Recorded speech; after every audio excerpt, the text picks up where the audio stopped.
Now on CoastTV News.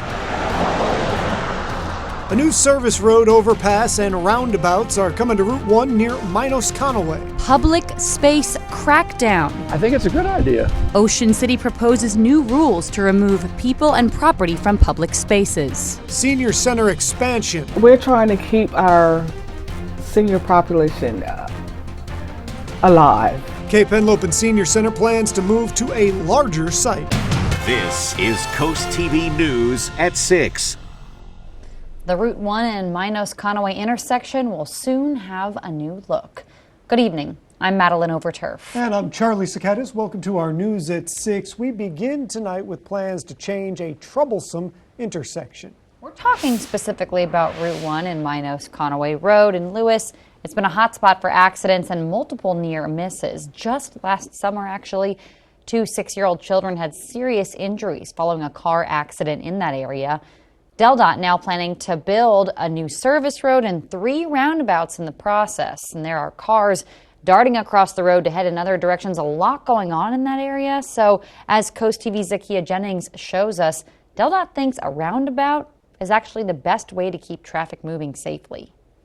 You're taking a look at the intersection of Route 1 and Minos Conaway in Lewis. It's a highway that almost all of us have driven on. Take a look at how this area will change. This video from DelDOT shows a new service road and roundabout will go to Minos Conaway. And further south, 2 new roundabouts and an extended new road to keep traffic off the highway. We think it's going to have a dramatic impact on how local traffic moves around this area. Dan Jajok lives just 2 minutes away from the intersection. He says traffic changes are long overdue. Well, I think it's beautiful as far as safety is concerned. I'm glad that we're still supposedly be able to get out on Route 1 the same way we do now. Pam Mertz isn't on the roundabout bandwagon, but says she's all for a safer solution. I think the roundabouts have been confusing for some people, but I know they need to do something.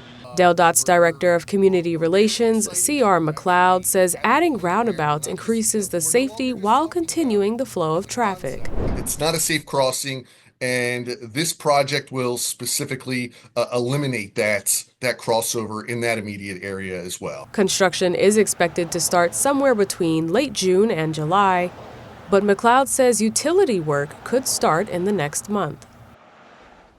Now, just down the road from there is the Lewis Fire Department. DelDOT says this will especially help the fire department since they'll no longer have to fight their way onto Route 1. And here is some more information on how it's going to change the roads. The new road will be extended to go under Coastal Highway. 2 roundabouts will be by the current Nassau Bridge. The third will be off a service road getting on to Minos Conaway. Which brings us to our Coast TV poll. We want to know, what should be Delmarva's road priority? Let's take a look at the updated results from last news hour. Take a look at your screen now. Still, the majority, big majority, say widen roads, more roundabouts, better lighting, dedicated bike paths getting a lot less of the vote. And we have a comment here. Bruce of Selbyville says our roads are in desperate need of improvement, mainly wider roads to help improve traffic flow. This all should have been done before all new communities were approved. If you haven't voted yet, you still can at coasttv.com or use the Coast TV mobile app. We'll show you updated results tonight at 11. Milton Town Council is moving forward with the purchase of 6 lots downtown. It'll cost $1.65 million. On your screen, you're going to see a lot of these properties. They're on Broad, Mulberry, and Magnolia Streets. Here's a cool map with them. The plan is to construct a 25 to 26,000 square foot building to have a new police station and community space. Current plans also show 60 parking spaces off Magnolia Street. The town has no dedicated meeting facilities, and we struggle to find places to hold our meetings, and it's just too much going on in this town to have to go through that. So we have to make choices, and this is a choice we've made. The mayor says there is room for a basketball court and a public restroom facility. He says final plans will take between 1 and 2 years. New at 6, a legal back and forth arises in a high-profile hit-and-run case in Worcester County. Tyler Mayu's attorney recently filed a motion looking for a reduced sentence. Back in March, Mayu pleaded guilty to felony hit and run that resulted in the death of a 14-year-old, Gavin Knupp. He was sentenced to 18 months behind bars at the Worcester County Jail. Now, it's important to note a few things here. Mayu's attorney legally had to file this motion within 90 days of the sentencing, and legal experts tell us it is unlikely this will result in Mayu being released early. Ocean City is looking to crack down on what people can leave or do in public spaces. A proposed new rule would ban personal belongings and sleeping in public areas. Coast TV News reporter Kevin Zappe is live in Ocean City. Kevin, these changes would really affect the homeless. Maddie, there are a number of homeless people here in Ocean City, so if these rules do take effect, they're going to have to pack their things and try and find another place to stay. Ocean City gets crowded during the busy season. We spend a lot of money to come down here on vacation, and it's a family resort. It's one reason why the town is proposing a new ordinance that would clear up public areas of personal property and people sleeping. If approved, the town could impound any property that is left in public spaces after 24 hours and hand out misdemeanors to people sleeping in public spaces. Some vacationers think it's a step towards making Ocean City more orderly and welcoming. I think it's a good idea. If you want to maintain the sort of the cleanliness of the city. But others, like James Conforti, who visits Ocean City every year, says the proposal may go too far and unfairly target homeless people. They have about 3 or 4 benches way up on 27th or 28th Street, and they don't seem to bother anybody. According to the Ocean City Police Department, there has not been a spike of homelessness in Ocean City, and they also noted that a handful of those individuals do not wish to receive any assistance. The City Council says the proposal comes in response to growing concerns over public health, safety, and negative impacts on local businesses. The Ocean City Council will be moving this ordinance forward for further review. I'm Kevin Zappe, live in Ocean City, Coast TV News. Staying in Ocean City, if you like to bring your dog to the beach and the boardwalk, you only have a few more days. Starting May 1st, you're going to have to leave your dog at home. But if they still want to run around, there is a dog playground on 94th Street and Bayside. Speaking of Ocean City, let's take a live look outside there. Our First Alert Chief Meteorologist Paul Williams joins us with a look at our forecast. Good evening, Paul. Good evening to you, Maddie. And overall, we're taking a look at our lack of rain because that's going to be our big story. I mean, we're only about 1/10 of an inch beyond our normal rainfall total, and we're about 2 beyond our normal total for the entire year. But we've had some drying out conditions that have prompted concern for the possibility of fires growing out of control. Now in Laurel right now we're at 76 degrees, very dry situation across the land mass. We'll have temperatures settling into the upper 60s with increasing cloud cover. Now we are actually in need of a bit of rain because we're dried out a little bit. Plus we have some very blustery winds along the beaches with our small craft fires that's active for us from from Ocean City up towards Rehoboth all the way around towards Cambridge, but we're relatively quiet for right now. For our evening planner, we are planning on temperatures staying in the upper 60s, but look at these winds racing between 16 to even up to 19 mile per hour gusts coming out of the southwest. That southwest breeze, Maddie, that's going to dry us out tremendously, so we're going to talk about this rain as a good thing that's on the way. Thank you, Paul. Well, remember this winter how expensive power bills were for so many people? Well, now in Delaware, new legislation would lower gas and electric rates for low-income homes. The rates for low-income families could be slashed by up to 20%, but the bill would add a surcharge to, quote, all customer classes. Opponents argue this will hurt more people than it will help. This is just taking from Peter to pay Paul, and you're hurting the middle class and not allowing them to make the fundamental decisions that they should have. The bill's co-sponsor said rates are disproportionately harmful to low-income families and that this will provide relief to folks that need it most in Delaware. A World War II ordinance created some trouble for the Cape May Lewis Ferry. Pay attention here. The Delaware River and Bay Authority says the unexploded ordinance was found in the Cape May Canal during low tide last night. The U.S. Coast Guard shut down the waterway for safety. The ferry says a bomb squad deactivated the old explosive. A ferry on the way to New Jersey with 70 passengers was forced to return to the Lewis terminal yesterday night. Everything was back to normal, though, after 10:30 today. The Delaware State Housing Authority has announced its housing stability program that's going to end May 30th. The program began in August 2024, and it provided temporary emergency rental assistance to Delawareans facing court-scheduled eviction. Officials say the application portal will close in the next 30 days, and they'll continue to fund eligible applications on a first-come, first-served basis until the money runs out. And we're just getting started this evening. A spring health fair in Milford today. Who benefited? And we will be warming up even more on Wednesday. Your full forecast details are coming right up. But first, a $10 million expansion. The Cape Henlopen Senior Center hoping to turn land into a lifeline for hundreds. When we're back in just 60 seconds. This is Coast TV News at 6. Plans for open land. This plot set to be a new Cape Henlopen Senior Center in Rehoboth Beach. As Coast TV News reporter Emma Aiken shows us, the current Cape Henlopen Senior Center needs more room for the growing population and the growing needs of seniors. Music, trips, and memories. It's like another home away from home. That's the experience at the Cape Henlopen Senior Center in Rehoboth Beach. But Executive Director Linda Bonville says the amount of seniors is growing and their needs are too. We're trying to keep our senior population alive, active. Like I've seen some article where some of the seniors are depressed.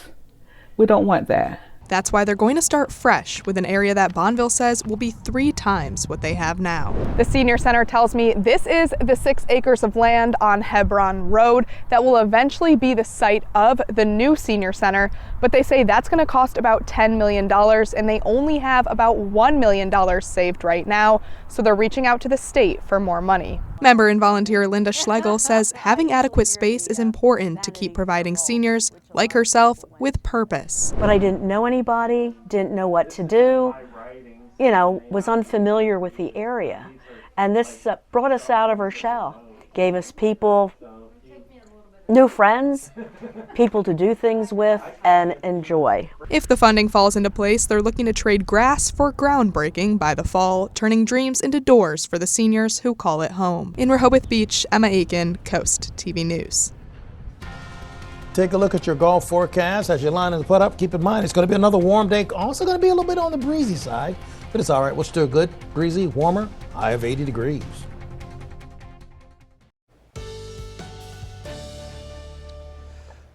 Thanks to the clear skies we enjoyed today, and we're still enjoying as we speak, temperatures climbing well above the norm for this time of the year. Our tunnel and razor camera in Lewis, man, look at that skyline. That's just gorgeousness, all right, with the capital gorgeousness, absolutely.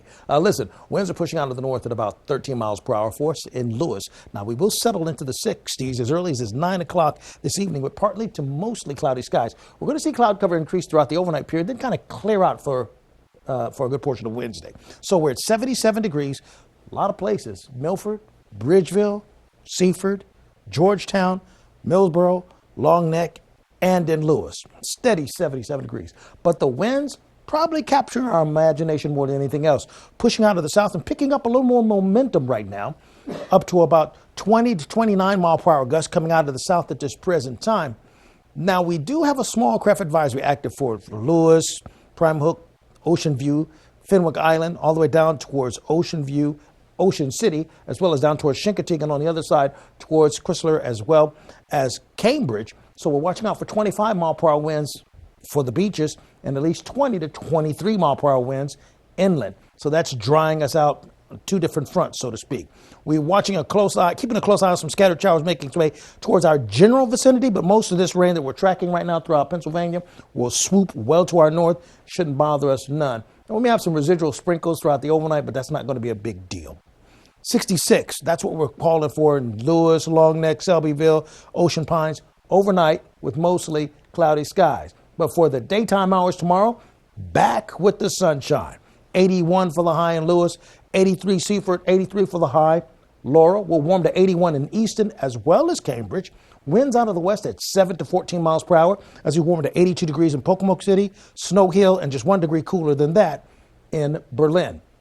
Breaking down our expectations for Wednesday morning, 70s with zonal flow out of the west towards the east, near 70 degrees. Now, for the afternoon, look at where we're going to end up, at about 80 degrees. Millsboro, Long Neck, Selbyville, 81 in Berlin. So we're once again not record-setting now, but still well into a summer-like feel in the air. Same holds true for us going into Thursday, except we're going to be just a tad cooler. It's going to feel like spring for Thursday. Now for Wednesday, from Ocean Pines down towards Snow Hill, we're going to bounce around into the 80s once again. And then we watch out for our next chance of rain, which will be on Saturday. So we take a look at our expectations Saturday morning, Saturday evening. That rain pulls across. Now Saturday, Sunday's rain, Monday's rain. You get the feeling there's an underlying motif that's going here, or a theme, another way to put it. Here's a look at this extended forecast. Bottom line is, when it starts raining on Saturday, it's not going to stop until Tuesday. Keeping an eye on that, Paul. Thank you. Drivers of Fenwick Island, get ready for some road improvements. It's starting up in the coming days. Starting May 5th, Jerry's Paving will work on milling roads, repaving roads, and filling in road cracks. All work is dependent on the weather. For a full list of the roads getting this work, check out CoastTV.com. Delmarva Sports Network from the Wawa Studios. Well, we're in a new era of college athletics, and it's so enticing that even Shaquille O'Neal is heading back to school. The 7-foot NBA Hall of Famer and media personality has taken over as the general manager of the Sacramento State basketball program. It is an unpaid position for the 4-time NBA champ. His son Shakir will play for Sac State, and former NBA guard Mike Bibby is the new head coach of the Hornets. O'Neal is the latest high-profile athlete to take a front office-type role with the college athletics department. Andrew Luck took the GM position of his alma mater, Stanford, back in November. Over to actual professional sports, the Orioles go for 2 in a row tonight against the Yankees. Baltimore topped the Bombers 4-3 yesterday. The O's currently sit 5.5 games behind New York in the AL East. First pitch is coming just after the bottom of the hour at 6:35. And the Shorebirds open another series against the Fayetteville Woodpeckers tonight. Delmarva went 3-3 against the Astros single-A affiliate in their first homestand. Our next Shorebirds broadcast is Tuesday, May 13th, when Delmarva hosts the Frednats. That's it for sports. Have a great night, everybody.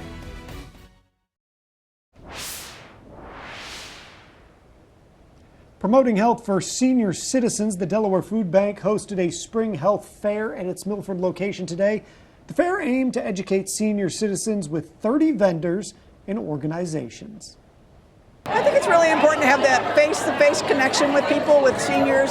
Seniors have, they have a lot of great things happening in their lives, but they also have challenges, whether it's health or social things or isolation. So to be able to come out and have this connection, to get your blood pressure checked or to talk to someone about how you get rid of medications. The food bank says last year's health fair brought 200 seniors. That's awesome. That is all right. Okay, so our Hershey's exterior camera, Ocean City, 61 degrees. Very gusty, blustery conditions expected at our Hershey's exterior camera, and 63 degrees. Wind's going to be moving at about 25 to 30 miles per hour. Our umbrella winner is Phil Golub of Selbyville. Congratulations, Phil. Call our weather line, sponsored by Mondelez, Brusted, and Federico. And finally, here's a look at our exclusive 10-day forecast. Not an exclusive. Back to y'all. All right, Paul, thank you, and thanks for joining us here for Coast TV News at 6. There's no excuse for that rain. For more news and local weather, download our Coast TV News app. The NBC Nightly News is up next. And we'll see you later tonight for Coast TV News at 11. Have a great evening.